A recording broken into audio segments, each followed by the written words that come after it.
Welcome to the HCI family of podcasts. We're your source for personal, professional, and organizational growth and development. We share our own original research, explore industry trends, and interview executives and thought leaders from across the globe. Join us for practitioner-oriented content around all things leadership, HR, talent management, organizational development, and change management. Maximize your personal and organizational potential with the HCI family of podcasts.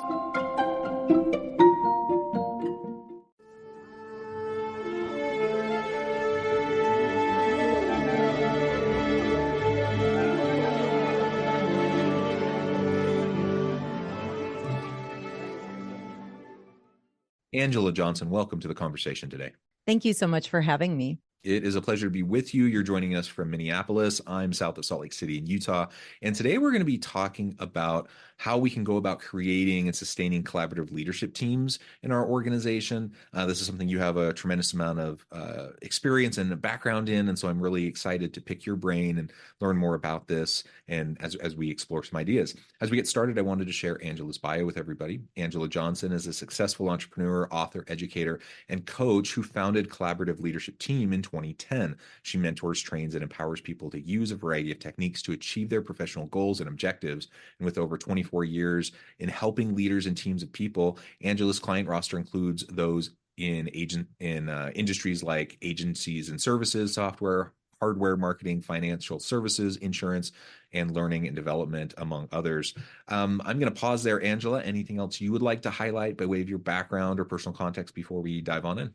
Maybe this is helpful to some of your listeners. I consider myself a broken corporate employee. So when I did found the company in 2010, it was largely just to have an entity, to market my services to other organizations. And I attracted like-minded people and just kind of got busy. So here I am in my 14th year with a team, and we now have a brick and mortar space. We also have an event center here in the Twin Cities of Minneapolis, St. Paul. So it's just been a wild ride. So, there may be people who very clearly set out to start their own business and be a leader, of their own team and have a physical space. And there may be people like me who are like, gosh, that sounds overwhelming to start my own company. No, I mean, you can do it. If I did it, anybody can do it. Yeah. Well, that's awesome. And I would say similarly, that's kind of how I got going with all my stuff. I'm a professor. That's like my first and foremost role and how I identify myself. And that's my day job. But years ago, what was it, 16 years ago, I started my own little consulting business to do things. And over time, it's just kind of grown and gained momentum. And it's become something more than I ever thought it would be. Right. And that's exciting. But it also, I have complete control over it, which is also wonderful. So it's a blessing and a curse. It's a blessing and a curse. But anyways, I resonate with how you were just describing your background and experience with your company. Wonderful, wonderful. Well, as we get started, I know one of the things you refer to yourself as a people geek. Yes. Tell us a little bit about that. What do you mean by people geek? I was actually just yesterday, we had, family over for dinner. My daughter brought her boyfriend over, and my 10-year-old son, he's like joking with my older daughter's boyfriend. He's like, the first time I saw you, I thought you look like such a nerd. And we all chuckled because I'm like, we're all nerds in here and we're all geeks in different ways. And that just means we're passionate about stuff, right? That means exactly. Like we pay attention to things more than maybe the average person does. So anyways, what do you mean by people geek? How does that relate to the work that you do? Exactly that. I love working with people. My worst nightmare would be sitting alone, heads down, focusing. Like if somebody said, would you like to be a certified public accountant? Ooh, hard pass. I need to be around people. I need to help people. I need to observe. And that's my sweet spot, is when I can help people realize they just literally talked past one another. I excel at that neutral, objective facilitation. And sometimes just people aren't even aware that that's a needed skill. There's a group of female entrepreneurs that I belong to here in the Twin Cities. And sometimes I just fall into that facilitation mode just because of years and years and years of doing it. And so there were 30 people in that virtual call. And it was a nightmare for people to get Mm. a word in edgewise or to even understand one another. So I just jumped into facilitation mode, started stacking the conversation. Oh, you first, then you second, and da, da, da, and keeping it flowing. And one of the women said, "Oh my gosh, I didn't even know I needed that till we just experienced it." And I said, that's what I do, right? That's my gift, is being a people geek, tuning in to all those nonverbal cues and the verbal ones too. Yeah. Well, I love that. We need more people geeks. I think the world would be a better place with more people geeks around. For sure. Well, very, very good. All right. So tell us a little bit more about collaborative leadership. Your organization, you already gave us a little bit of a teaser about that, but you can go into that a little bit more. But why collaborative leadership? Why did you name it that? Why is that the focus of the work that you do? One of our core service offerings is how we help teams of people. It's one of the agile approaches called Scrum, which Mhm. is just a metaphor for a rugby like huddle, a scrummage, people working together. And when I named the company, I wanted to ensure that it wasn't specific to any domain, anything specific with software development, even though that's a popular use of our methods. I didn't want Scrum or Agile to be in the name because, sure, those are only two of the frameworks we leverage, but we leverage other things too. And the whole point is for people to collaborate, people to work together. And I certainly am the founder. And if you looked at, the paper and the business filing and all that happy stuff, it does say Angela Johnson, CEO, Angela Johnson, president and founder. I very much take input from others on my team. And so this isn't my company, it's our company. And we can help others by bringing other disciplines in. So we wanted the name to be pretty agnostic. And so we primarily teach, coach, guide in that kind of space. But in 2019, right before a global pandemic, spoiler, we signed a lease for 8,000 square feet because we're like, Mm. you know what? Holding our events it's really starting to reflect poorly on our brand to go to a hotel where the acoustics are Mhm. terrible, or you pay $5 for a can of Coke, or it's dingy and dodgy furniture. So one of my team members literally said, "How hard could it be? Why don't we just do it for ourselves?" Famous last words, right? How hard could it be? So we opened this 8,000 square foot event center, and then a global pandemic shuts us down, and most of our services flipped virtual. So one of the things that we did is we started marketing the space out to other people, not like a co-working space, because we don't lock people into memberships or community or any of that nonsense. We're pay Mhm. to play. So, oh, you just want to hold a training event? Boom, we got you. Oh, you just want a desk for a day with a door? We got you. And that little side hustle has kind of Mm. become the main event right now. So thank goodness for that lease. It kept us disciplined. Isn't it amazing how things like that can emerge when it's not our plan at all? Mm-hmm.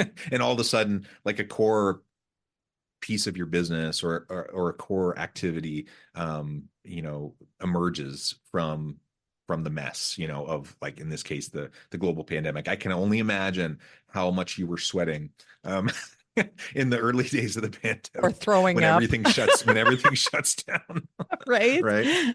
And we got to flip a couple of these little offices. I'm sitting in one of them right now talking with you. We got to flip them into a studio with a professional microphone and beauty lights so you can't see my wrinkles, and acoustic panels. That way we can provide a higher quality experience for our virtual trainings too. All right. So as you create the space, right, for these collaborative work environments, whether it's virtual or in person, or even just I need a day to work in an office, um, you also do a lot of support around creating these collaborative leadership teams. You talked about Scrum, right? And I know you Mm-hmm. do work around what you call the Scrum Master Files. Tell us a little bit more about that. The Scrum Master Files is the name of my book, and it's actually a collection of my early failings. I always Mm. say FAIL stands for first attempt in learning. So, what I've literally done is taken the case studies from when I was brand new, anonymized those, no non disclosures were violated, and put the reader firsthand walking them through that case study, and they get to identify what they would do if they were in that situation. But then more importantly, we talk about what did happen and what they could do next. Because if somebody's new to using Scrum, they're like, how do I know what to do? What does it look like? Hmm. What does it sound like? What if I find myself in a situation I've never been in before? And then, they have this wonderful little playbook to use. On the flip side of that, experienced graduates of mine have read that book and said, you must be talking about my company. Oh my gosh, I was in that exact situation. And I'm like, this is just universal, right? You all got people, you all got the same problems. So the people stuff is what's universal. And they loved having a kind of a third party, right? Telling them, try this, try this. So the book has really been kind of, for those graduates, for those coaches, those new Scrum Masters, finding themselves just needing a nudge in the right direction. And, I've heard a lot about Scrum in various agile methodologies and such. And I haven't really, there's been elements of these various things that I've tried to incorporate, but I've never like fully leaned into Scrum, for example. Maybe describe that for us a little bit more Mm-hmm. for anyone who I'm sure everyone listening has heard Scrum, right? But maybe not as familiar with the workings of it. And how can that connect with and help us to be more collaborative in our leadership approach? I mean, I hopefully it's probably obvious. Like, yeah, if you have these huddles, if you have these Scrum meetings, you're going to be more collaborative as a team. How can I use that as a leader to help make sure that I'm fostering an environment and a culture of collaboration? For sure. The first myth to bust is that it's all about software development, which isn't Mm-hmm. true. It's about product development. We have school teachers using this approach to run their classrooms.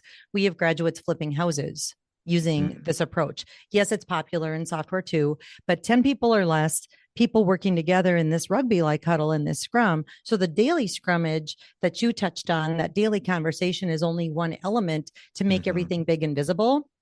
So if we have everything big and visible, so it's not a status report. I mean, this isn't about being an adult daycare provider. This is about, trusting people to be accountable and to say, here's where I'm really stuck. I could use your help. Or somebody else listening to their teammate talk about an issue.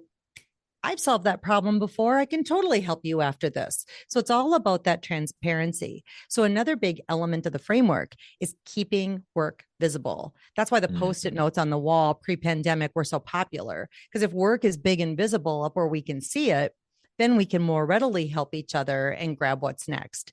Now, with everything, flipping to virtual and people working remotely, everybody loves their tools. You can have these virtual post-its in a tool, but I call those information refrigerators because somebody has to go into them to get something out of them. So you can still, to the extent that you look at it, keep the work visible. But as a leader, the biggest piece of the framework that helps me is the ordered list. Because if everything is priority, nothing is. Somebody with the best of intentions might be working on something. And from a company standpoint, from our goals and objectives standpoint, it might be the least effectual thing that we need right now. Right. So there's no shortage of stuff on that list, but we work from top down so that we're all pulling together on the highest priority goals and objectives. That's the most important part. Yeah, we often work counter to the overall mission, values, and core objectives of the organization, not on purpose, but just because of drift or because of distractions, or I mean, there's a variety of things, right? External pressures, all of a sudden we start to focus on other things. Sometimes we need to pivot, right? But a lot of times we just need to prune and we need Mm-hmm. to stay hold fast, to really what we're trying to do, because it can become really enticing to chase every little shiny object or every little idea. And I'm all for brainstorming and coming up with really outlandish things, and then trying and experimenting and iterating. Like, that's fantastic, but we got to do that in a controlled way and not allow Mm-hmm. ourselves to totally get off track. Experiment in a controlled way, and then if we decide, okay, yes, we should start to pivot, we should start to shift our focus, we should change our strategy, that's cool, but that's not usually what we're talking about when that starts to happen. And a common question you'll hear on our team if somebody is drifting or just gravitating towards something they're comfortable with, or that they just, oh, I know how to do this, so I'm going to grab it, even though it's not from the top of the list. And so we'll ask, are you taking that because you know how to do it and you're comfortable? Or do you not know how to do what the high priority item is? On the flip side of that, if somebody says, well, I don't know exactly how to do that, you'll hear somebody else say, yet. You don't know Yeah. how to do it yet. Let me pair with you. I just paired with a team member who's more proficient on something on our website than I am this morning. And I said, will you come and show me? But I drove on the keyboard and that person talked. That's the way I learn. I'm not going to learn if Mm. somebody says, oh, let me do it for you. Hmm. That's learned helplessness. So we're all about sharing the responsibilities, but we're also about continuous learning. Yeah, yeah, absolutely. And I love continuous learning. That mentality is so extremely important. Um, let's, in our last little bit of time together, let's talk more about your book.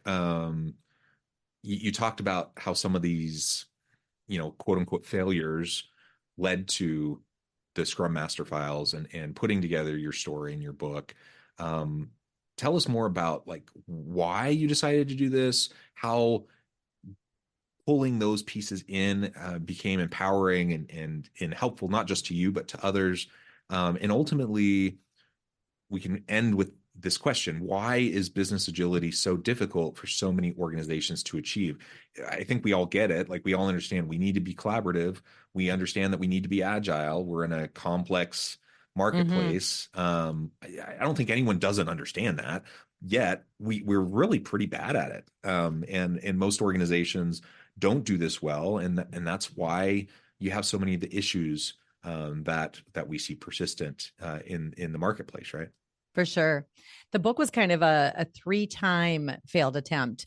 10 years ago, I had this amazing client that was just one of my poster children for Scrum and agility. Just the things we were able to do was amazing. So I said, I'm going to tell our story. And I even flew to their location, interviewed some of the senior leaders. And as I was trying to write it, I had this overwhelming sense of guilt because it's like, Mm, this is not my story. This is their story. And as a coach, I didn't tell them what to do. I asked the tough questions, but ultimately they had to make the changes. So I abandoned the project. I just let it sit. Then I had an author friend who was like, you just need a ghostwriter. You just need to talk and that person can type. And I'm like, yeah, yeah, yeah, let's do that. Ugh, gross. It wound up not sounding like me at all. I mean, no disrespect to ghostwriters out there or somebody who's working with one. Caution, caution, caution. You might wind up with a manuscript that sounds nothing like you, and be mm, careful because that becomes your identity, it becomes your calling card, it becomes, your name's on that thing. So then I was just in a funk. Nothing like a global pandemic with time on your hands to to resurrect an idea. And what was really resonating with my students was my case studies, and they're like, where can I get more of these? Aha, that's mm, what's in it for the reader. That's what's in it for them, is the learning from these case studies. So then I very quickly pivoted, adapted, and put a collection of those into the book. And I, in the spirit of continuous learning, published it myself because I had been very frustrated by the traditional publishing route. And Amazon makes it so easy. So I got the Kindle out there, I got the paper book out there. And then I went one step further because some of my students are like, gosh, I could almost hear you telling this case study as if I was back in mm. your workshop. So I narrated and published my own audiobook via Audible. So a lot of learning, a lot of fun. But the $1 million question you posed is, we all know we need to be agile, business agility. Can we turn on a dime for a dime? Why are we so bad at it? Because leaders don't set the tone. They'll say things like, go agile, just figure it out. And people struggle. So people on their teams may want, with the best of intentions, to achieve those goals and objectives.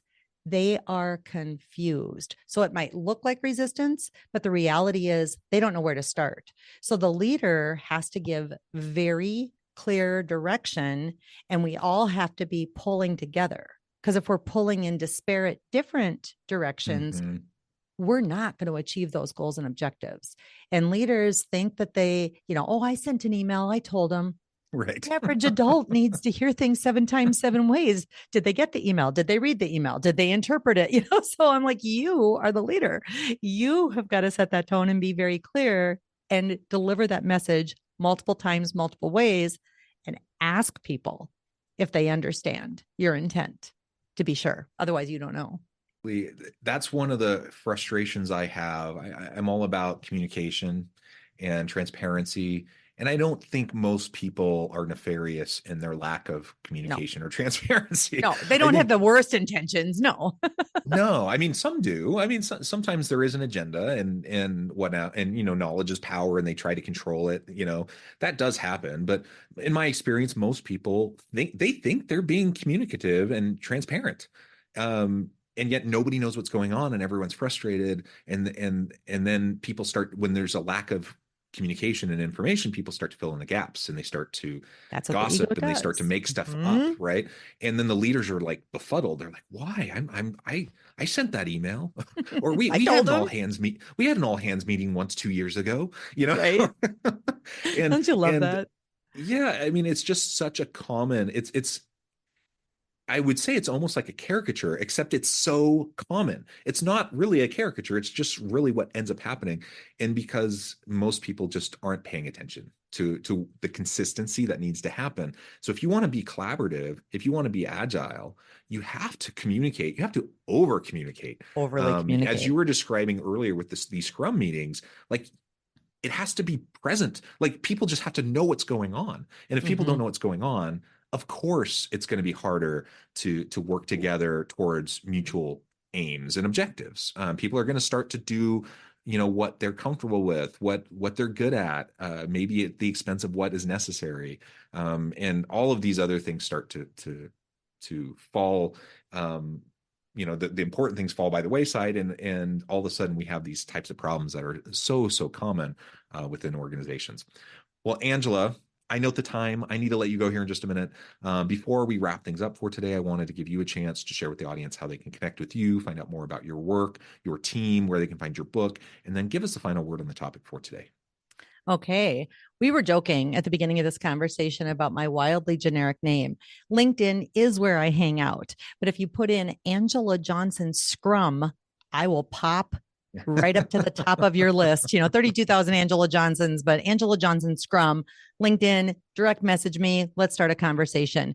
Collaborativeleadershipteam.com, of course, is our website, and the Scrum Master Files has its own website, scrumfiles.com, which you can check out if you would like. We have a free gift. You can download an easy way to get started with Scrum and Agile.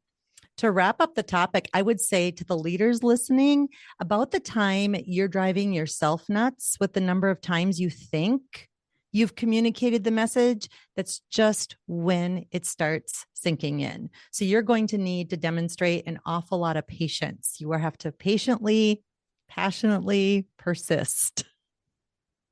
Yeah, yeah, very well said. Thank you so much, Angela. It's been a real pleasure. I encourage the audience to reach out, get connected, find out more about what Angela and her team can do for you. Check out the book. And as always, I hope everyone can stay healthy and safe, that you can find meaning and purpose at work each and every day. And I hope you all have a great week.